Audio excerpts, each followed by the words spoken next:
네, 오늘 이 새벽 제단 사모하여 예배의 자리 그리고 기도의 자리에 나오신 우리 성도님들 주님의 이름으로 환영하고 또 축복합니다. 네, 오늘은 말씀의 배경이 되는 데살로니가 교회에 대해서 먼저 잠깐 설명하려 합니다. 어제 리주홍 목사님께서 사도행전 17장 말씀을 배경으로 잘 설명해 주셨는데 사도 바울이 두 번째 선교 여행을 하던 중에 이제 빌립보에서 이 암비볼리 그리고 아볼로니아를 지나서 이제 데살로니가에 들어가게 됩니다. 이곳에서 사도 바울은 자기의 원래 관례대로, 그러니까 자기가 평소에 하던 대로 유대인의 회당에 들어가서 이 성경에 대해서 강론을 하면서 자신의 사역을 시작합니다. 그리고 사도행전 17장 2절 말씀에 보면 새 안식일에 성경을 강론했다라고 기록하고 있는데 이곳에서 3번을 강론했다는 것인지 아니면 3주간 머물렀다는 것인지는 정확하지 않지만 확실한 건 이 바울이 데살로니가에 머물렀던 이 기간이 그가 애초에 생각했던 것만큼 길지는 못했다는 것은 확실합니다. 왜냐하면 그 도시의 유대인들이 이 사도 바울을 시기하여서 모여서 폭동을 일으키고 결국에는 사도 바울이 이 데살로니가를 떠나도록 그렇게 만들었기 때문입니다. 그 이후에 바울은 베레아를 거쳐서 이제 고린도에 가게 되는데 데살로니가에 있던 이 유대인들, 이 사도 바울을 핍박하고 그를 쫓아냈던 이 유대인들이 베레아까지 쫓아와서 소동을 일으키게 됩니다. 그들이 회방하는 바람에 이 실라와 디모데는 그곳에 두고 그리고 이 사도 바울만 아덴을 거쳐서 고린도로 가게 됩니다. 그리고 고린도에서 18개월을 머물게 되는데 그곳에서 이제 이 데살로니가 교회에 쓴 서신, 이 편지가 바로 저희가 오늘 읽고 있는 데살로니가 전서와 후서입니다. 지금으로 말하면 데살로니가 교회는 개척교회죠. 이제 막 개척한 지 얼마 되지 않았어요. 새롭게 데살로니가 교회가 세워졌는데 이 사도 바울이 그곳에서 체계를 잡고 뭔가를 탁 틀을 만들어주기 전에 사도 바울이 쫓겨서 도망하게 돼요. 사도 바울이 교회를 돌봐주지 못했기 때문에 이 개척교회는 조직이나 체계가 갖추어지지 않았을 가능성이 굉장히 높아요. 그렇기 때문에 이들은 여러 현안이 정말 문제가 되어서 좌충우돌하며 혼란을 겪고 있었습니다. 특별히 이단의 문제도 많았고요. 이제 그러한 문제들 가운데 이 데살로니가 성도들을 가장 혼란스럽게 했던 현안은 이제 사도 바울이 주님의 재림이 반드시 임한다. 주님이 반드시 다시 오실 것이다. 이 말을 한 것을 가지고 이제 혼란스럽게 생각하는 거예요. 이 주님이 언제 오실까? 지금 당장 오실까? 내일 오실까? 아니면 먼 훗날 오실까? 아무도 모르는 거죠. 이들이 그것 때문에 이제 너무 이 주님의 재림이 급박하게 온다고 하면 저희는 어떻게 살아가게 되죠? 집 팔고 땅 팔고 냉장고 팔아서 어떻게 해요? 헌금하고 구제하고 그리고 내 살 거 다 내놓게 되겠죠. 왜냐하면 당장 내일 주님 오실지 모르니까. 이단들이 이것을 아주 잘 써먹어요. 그래서 이제 곧 있으면 종말이 온다. 곧 있으면 지구가 멸망한다. 이런 말을 많이 하는 거죠, 이단이. 그래서 지금 현실에 충실하지 못하도록 지금 그게 중요한 게 아니야. 당장 종말이 오는데 내세를 준비해야 돼. 이렇게 하면서 이걸 현실을 다 내려놓게 만드는 거죠. 근데 어쨌든 초기에 이 데살로니가 성도들이 이러한 문제 때문에 고민을 하고 혼란스러워 했다는 거예요. 그래서 사도 바울이 나중에 이제 주님의 오실 때는 아무도 알지 못한다. 아버지만 안다. 이제 이 이야기를 해줌으로써 이제 약간 이들이 현실의 삶과 우리의 영적인 생활을 이제 균형 있게 가져갈 수 있는 그러한 그림이 그려지게 됩니다. 어쨌든 이러한 주님이 언제 오시는가는 굉장히 이들에게 중요한 이슈였고 이처럼 이들이 재림을 기다리는 그 동안에 우리 그리스도인들이 어떻게 살아가야 하는가에 대한 어떤 실천적인 지침들을 제시하는 것이 바로 이 데살로니가 전서와 후서의 중요한 메시지라고 할 수 있습니다. 이러한 것들 우리가 기본으로 이제 기본 배경으로 깔고 오늘 말씀에 들어가야죠. 자, 이러한 가르침에 앞서서 이 바울은 데살로니가 교회를 막 칭찬해 줌으로써 이 편지를 시작하고 있어요. 어제 1장에서 다루었던 내용들이죠. 이제 막 걸음마를 시작한 이 자식을 바라보는 그러한 마음으로 막 기쁨과 사랑의 눈길로 교회를 바라보는 이 사도 바울의 이러한 마음이 편지 곳곳에서 우리는 느껴지는 것을 발견할 수 있습니다.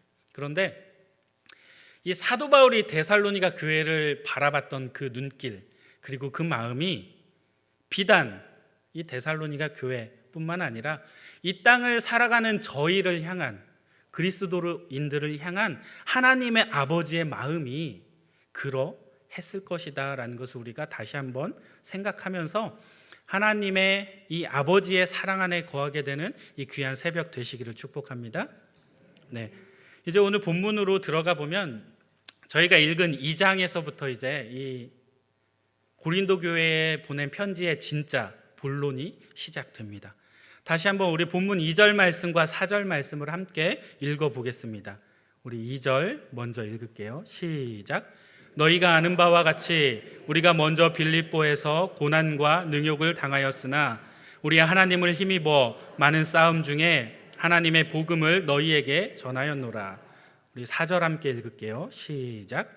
오직 하나님께 옳게 여기심을 입어 복음을 위탁받았으니 우리가 이와 같이 말함은 사람을 기쁘게 하려 함이 아니요 오직 우리 마음을 감찰하시는 하나님을 기쁘시게 하려 함이라. 아멘.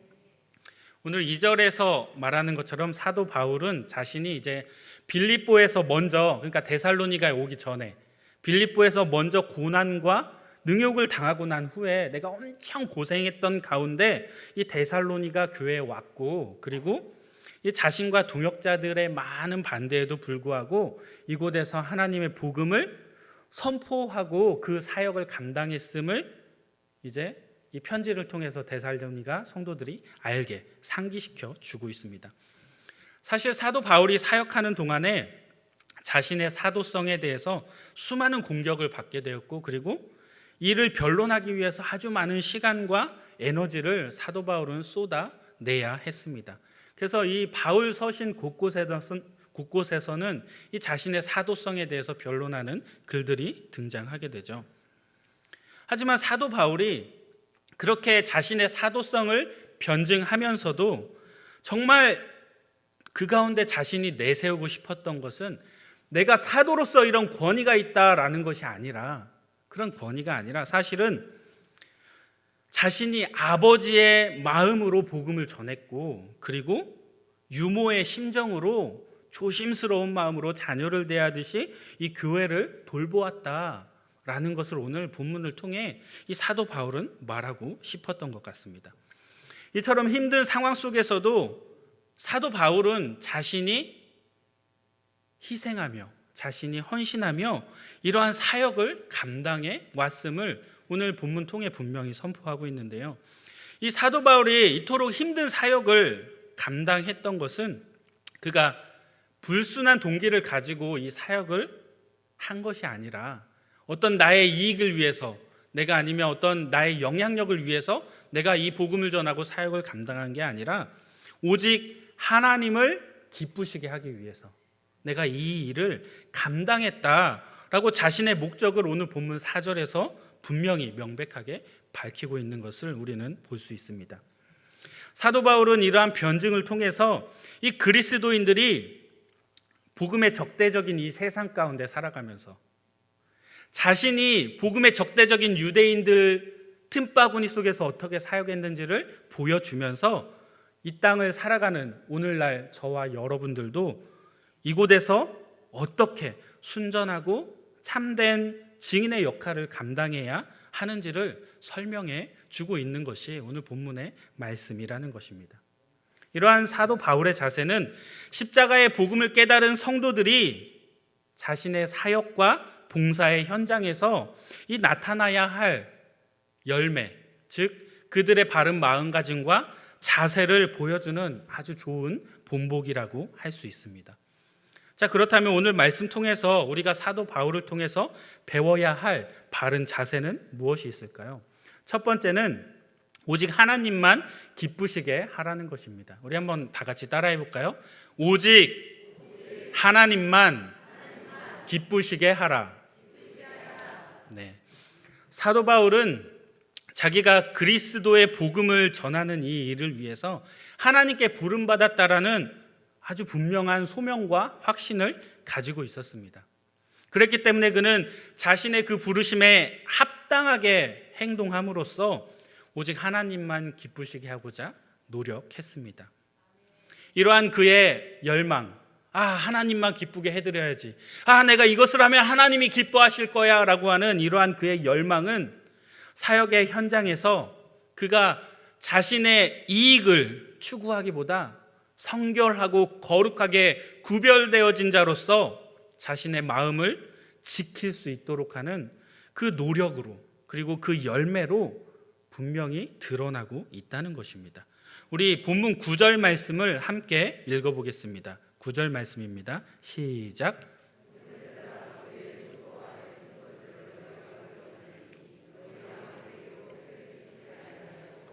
밤낮으로 일하면서 너희에게 하나님의 복음을 전하였노라. 아멘.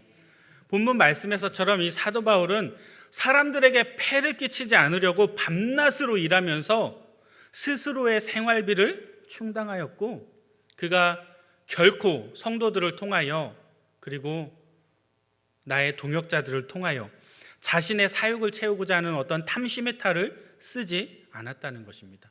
뿐만 아니라 그가 사람들로부터 명예나 인기를 얻으려는 그 어떤 행동도 하지 않았다고 아주 자신 있게 오늘 본문 통해서 말씀하고 있는 것입니다. 사랑하는 여러분, 우리의 모습을 조금 돌아봤으면 좋겠습니다. 우리의 사역과 우리의 봉사의 자리 어떠한가요? 밤낮으로 일해 스스로가 자신의 것을 쏟아붓는 사도 바울의 모습이 우리에게 있었는가요? 사랑하는 여러분, 우리의 봉사 자리는 어떠합니까? 자신의 이익에 눈이 멀어 부정하게 행동하는 사람들의 이야기가 종종 들려오고 있지는 않습니까? 아니면 누군가의 탐욕으로 하나님의 거룩하심이 가려지거나 누군가의 탐욕으로, 누군가의 이기적인 행동으로 상처받고 떠나는, 복음이 사라져가는 그러한 경험을 여러분들 해보지 않으셨나요? 주변에서 이런 안타까운 모습들 다들 경험하셨죠? 네, 고개를 끄덕여 주시는 분들이 많이 계신데, 이렇게 질문하면 맞아요, 박 집사님이 라고 말은 안 하지만 누구누구가 그렇게 할 때 조금 얄미웠어요. 아니면 이 권사님이 그렇게 해서 모두가 상처받고 힘들어했어요. 맞아요, 김 장로님이 그렇게 해서 누군가 상처받고 교회를 떠나갔어요. 누군가 그렇게 했던 모습들이 혹시 떠오르시나요? 사랑하는 여러분, 그런데 이것이 비단 주변의 그 누구에게만 해당하는 이야기일까요? 과연 저에게는, 그리고 여러분들과는 전혀 상관이 없는 이야기라고 자신 있게 말할 수 있습니까? 사랑하는 여러분, 하나님께서 여러분들에게 맡기신 사역과 봉사의 자리가 있다면, 또한 맡기신 소명과 부르심이 있다면 그 자리에서 자신의 모습을 돌아보고 성찰할 수 있는 태도를 갖는 것이 무엇보다 중요하다는 것입니다. 우리 하나님은 겉으로 드러나는 모습이 아니라 우리의 숨겨진 마음의 중심을 살펴보는 분이시라는 것을 우리가 항상 기억해야 합니다. 이 시간 이후부터는 우리의 순수하지 못한 동기로부터 우리를 지키기 위해서, 오직 하나님의 영광을 위해서 부르심에 합당한 마음으로 우리 속을 가득 채워달라고 지속적으로 하나님께 간구하고 부르짖고 기도해야 합니다. 그러한 부르짖음이 여러분 기도 가운데 끊이지 않는 우리 새벽 성도님들 되시길 축복합니다. 하나님께서는 지금도 당신을 향한 그 충만한 열정과 사랑으로 맡겨진 사명에 최선을 다하는 그 한 사람을 찾고 계십니다. 하나님께서 찾으시는 바로 그 한 사람이 되어서 하나님 나라를 위해 쓰임 받으시고 오직 하나님만 기쁘시게 하는 저와 여러분들 되시기를 주님의 이름으로 축복합니다. 또 우리가 바울을 통해서 배워야 할 또 다른 자세가 있습니다. 두 번째는 말씀의 능력을 경험하라는 것입니다. 우리 한번 따라해 볼게요. 말씀의 능력을 경험하라. 오늘 본문에서는 이 사도 바울이 데살로니가 성도들을 생각할 때 그들을 생각하기만 해도 끊임없이 감사가 넘쳐나고 있다고 고백하고 있습니다. 그 이유가 무엇일까요? 우리 본문 13절 말씀 함께 읽어볼게요. 시작. 이러므로 우리가 하나님께 끊임없이 감사함은 너희가 우리에게 들은 바 하나님의 말씀을 받을 때에 사람의 말로 받지 아니하고 하나님의 말씀으로 받음이니 진실로 그러하도다. 이 말씀이 또한 너희 믿는 자 가운데서 역사하느니라. 아멘. 데살로니가 성도들을 생각할 때마다 바울에게 감사가 넘쳐났던 이유는 그들이 바로 바울이 전한 이 복음을 들을 때 그 복음을 사람의 교훈으로 들은 것이 아니라 그냥 좋은 말이네 로 들은 것이 아니라 이것은 정말 하나님의 말씀이구나, 창조주의 말씀이구나, 우리를 살릴 수 있는 유일하신 그분의 말씀이구나, 하나님의 말씀으로 이것을 받아들여 그 말씀이 그들 안에서 역사하였기 때문입니다. 사랑하는 여러분, 이렇게 받아들여진 복음의 말씀으로 인해 이 말씀이 능력이 되어서 그들의 삶 가운데 역사하기 시작했습니다. 그러다 보니 이 데살로니가 교회 성도들이 신앙을 시작한 지 얼마 되지 않았는데 유대인들에게 온갖 고난과 핍박을 받는 상황 속에서도 결코 흔들리지 않는 믿음으로 잘 견딜 수 있게 되었다는 것입니다. 핍박과 고난이 다가오는데 초신자가 어떻게 버텨낼 수 있었겠습니까? 그들이 말씀을 하나님의 말씀으로 받았기 때문에 그것이 그들의 삶 가운데 능력이 되어 나타났기 때문입니다. 사랑하는 여러분, 그들이 흔들리지 않을 수 있었던 이유, 그들이 고난과 핍박을 이겨낼 수 있었던 이유, 우리도 이러한 마음을 품어야 합니다. 혹시 이 가운데 삶의 고난과 풍파 속에서 고통 가운데 몸부림치는 분이 계시다면 이 시간 말씀의 능력을 경험하게 되기를 주님의 이름으로 축원합니다. 우리 함께 말씀 한 구절 읽어보기 원하는데요, 디모데후서 3장 16절 말씀입니다. 우리 방송실에서 띄워주면 함께 읽어볼게요. 시작. 모든 성경은 하나님의 감동으로 된 것으로 교훈과 책망과 바르게 함과 의로 교육하기에 유익하니. 우리 말씀 한 구절 더 읽을게요. 히브리서 4장 12절 말씀입니다. 시작. 하나님의 말씀은 살아있고 활력이 있어 좌우에 날선 어떤 검보다도 예리하여 혼과 영과 및 관절과 골수를 찔러 쪼개기까지 하며 또 마음의 생각과 뜻을 판단하나니. 아멘. 사랑하는 여러분, 모든 성경은 하나님의 감동으로 기록되었음을 믿으십니까? 또한 하나님의 말씀은 살아있고 활력이 있음을 믿으십니까? 그렇다면 말씀을 듣거나 말씀을 읽으실 때 살아계신 하나님께서 오늘 나에게 주시는 말씀으로 그 말씀을 받으셔야 합니다. 하나님의 말씀은 살아있고 운동력이 있어서 우리의 삶을 변화시키고 우리를 치유하는 능력이 말씀 가운데 있기 때문입니다. 하나님의 말씀이 우리 삶에 역사할 때 우리는 고난 중에도 소망을 잃지 않게 됩니다. 그리고 그 가운데 구원하시는 하나님의 은혜를 반드시 경험하게 될 것입니다. 왜냐하면 하나님의 말씀은 곧 능력이요 생명이기 때문입니다. 하나님의 말씀은 살아있기 때문에 그 말씀이 임하는 곳마다 생명의 역사가 일어날 것이며 이 약속의 말씀이 선포되어지는 그곳마다 우리의 영혼에도 활력이 그리고 소망이 생겨나게 될 것입니다. 뿐만 아니라 하나님의 말씀의 능력은 우리가 죄와 싸워서 이 죄를 이길 수 있게 해주며 죄의 유혹을 뿌리칠 수 있도록 우리를 굳건하게 견고하게 붙잡아 주게 될 것입니다. 사랑하는 여러분, 말씀을 대하실 때 하나님이 새롭게 일하실 것에 대한 간절한 기대와 소망을 품으시기 바랍니다. 말씀을 깊이 사랑하고 그 말씀을 사모함으로 하나님께서 허락하신 말씀의 능력을 날마다 경험하고 누리시는 우리 새벽 성도님들 다 되시기를 축복합니다. 이제 말씀을 마무리하겠습니다. 사도 바울은 고난과 위협을 무릅쓰고 이 데살로니가 교회에 복음을 전했습니다. 바울이 그럴 수 있었던 이유는 그가 사람을 본 것이 아니라 바로 언제나 하나님만 기쁘시게 하고자 하나님께만 영광 돌리고자 노력했던 사람이기 때문입니다. 지금도 하나님께서는 당신이 맡기신 사명의 자리에서 최선을 다할 그 한 사람을 찾고 계시는데 하나님께서 찾으시는 그 한 사람이 저와 여러분들이 되어야 합니다. 그래서 하나님 나라를 위해 쓰임 받으시고 오직 하나님께만 기쁨을 돌려드리는 저와 여러분들 되시기를 바랍니다.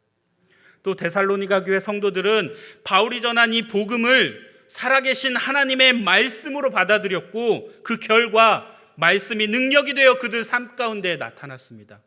그들이 환난과 핍박 가운데에서도 그들의 믿음이 흔들리지 않도록 역사하며 그들을 붙잡아 주셨던 것은 살아계신 하나님의 말씀이었습니다.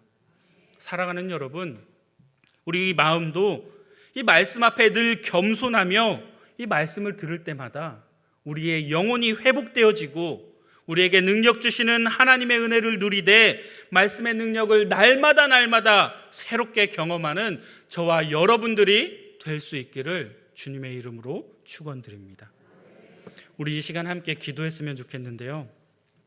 말씀의 능력이 우리 삶 가운데 나타나므로 우리의 영과 혼과 육과 우리의 상황과 우리의 절망이 변화되고 회복되어지게 해달라고 이 시간 기도하시고 우리의 봉사와 섬김이 하나님께만 영광되고 하나님만 기뻐하시는 교회를 세워가는 데 쓰임받게 해달라고 이 시간 우리 다 같이 주님께 기도하며 나아가겠습니다. 사랑해 주님 감사합니다. 우리의 삶 가운데 찾아와 주셔서 우리를 변화시켜 주옵소서. 주님의 말씀을 들을 때 그저 흘려 지나가는 말씀이 아니라 나의 삶 가운데 능력이 되고 나에게 회복이 되고 나의 영혼을 구원하는 하나님의 살아계신 말씀을 내가 듣고 경험하게 하여 주옵소서. 오늘도 주님의 말씀 붙잡고 나아가기 원합니다.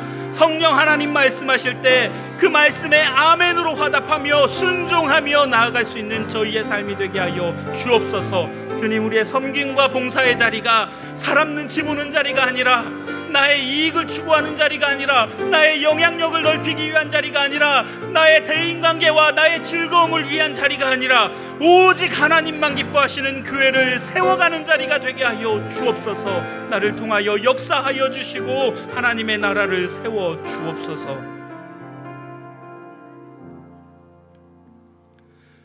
사랑해 주님 감사합니다. 오늘도 말씀으로 역사하사 우리에게 깨닫게 하여 주시고 하나님의 마음과 하나님의 시선을 바라보게 하시니 감사를 드립니다. 우리의 삶 가운데 말씀의 능력으로 임하여 주셔서 우리의 삶이, 우리의 영혼이, 우리의 상황과 환경이 역전되어지는 은혜를 누리게 하여 주옵소서. 이겨낼 수 없는 현실 가운데 하나님의 말씀을 바라볼 때 그것이 나에게 운동력이 되어서 나에게 활력이 되어서 소망이 되어서 하나님을 다시 한번 바라보며 이겨낼 수 있는 은혜를 경험케 하여 주옵소서.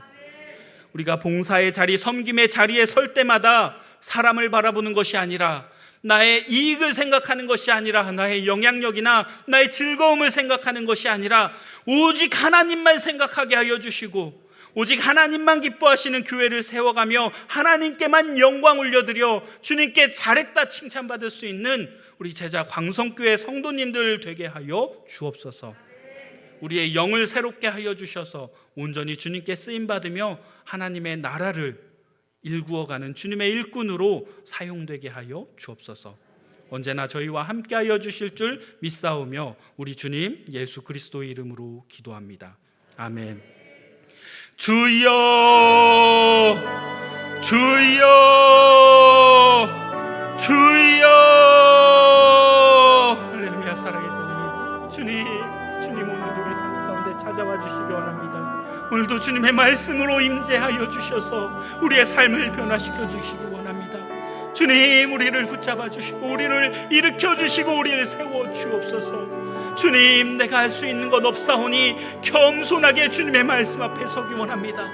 성령 하나님 말씀하실 때 그 말씀 주님의 살아계신 말씀으로 듣고 깨닫고 내 삶 가운데 적용하게 하여 주옵소서. 주님의 말씀 가운데 하나님의 나라를 넓혀가는 데 쓰임받기 원하오니 주님, 나를 통하여 하나님의 나라를 일구어